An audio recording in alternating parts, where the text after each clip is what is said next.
Hello guys, আসসালামু আলাইকুম। Labanya's food পার্কে আপনাদের স্বাগতম। আজকে আমি আপনাদের এই গরমে ঘি ছাড়া পোলাও রেসিপি নিয়ে চলে এসেছি। এর জন্য আমরা পানি ফুটিয়ে নিয়েছি। এরপর আমি একটি কড়াইতে সয়াবিন তেল দিয়ে দিয়েছি অল্প পরিমাণ। সয়াবিন তেলটা যখন গরম হয়ে যাবে, এরপর একটি দারচিনি, একটি লং, একটি এলাচ দিয়ে দিয়েছি, এলাচটা ফেটে দিয়ে দিয়েছি। এরপর একটি তেজপাতা 2 টুকরো করে দিয়ে দিয়েছি।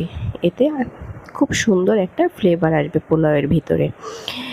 এরপর আমি হাফ কাপ পরিমাণ পেঁয়াজ কুচি দিয়ে দিয়েছি।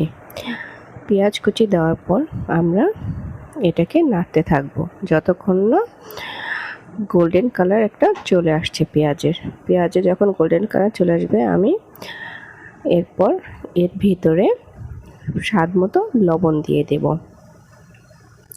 লবণটা দেওয়ার পরে আমি আবার একটু নেড়েচেড়ে নেব।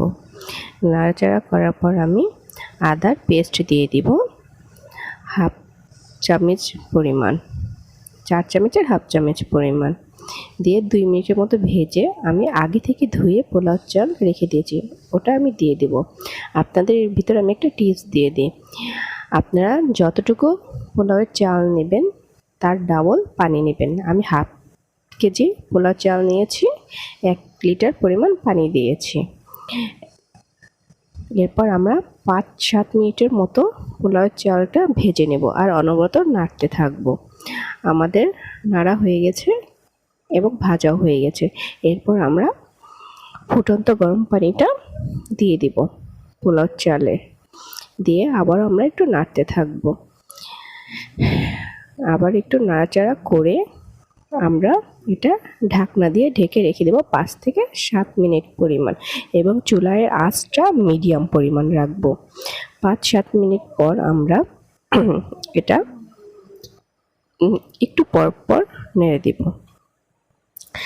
আমাদের 5-7 মিনিট হয়ে গেছে। এরপর আমরা আবারও খুলবো, ঢাকনাটা খুলে আমি আপনাদেরকে দেখাচ্ছি পোলাওটা আমাদের হয়ে গেছে। কারো যদি 5-7 মিনিটের মধ্যে না হয়, আপনারা আবারও চুলার আঁচটা লোতে দিয়ে রেখে দিবেন ঢাকনা দিয়ে, তাহলেই হয়ে যাবে। আমার পোলাও চালটা হয়ে গেছে এবং পোলাও আমার কমপ্লিট।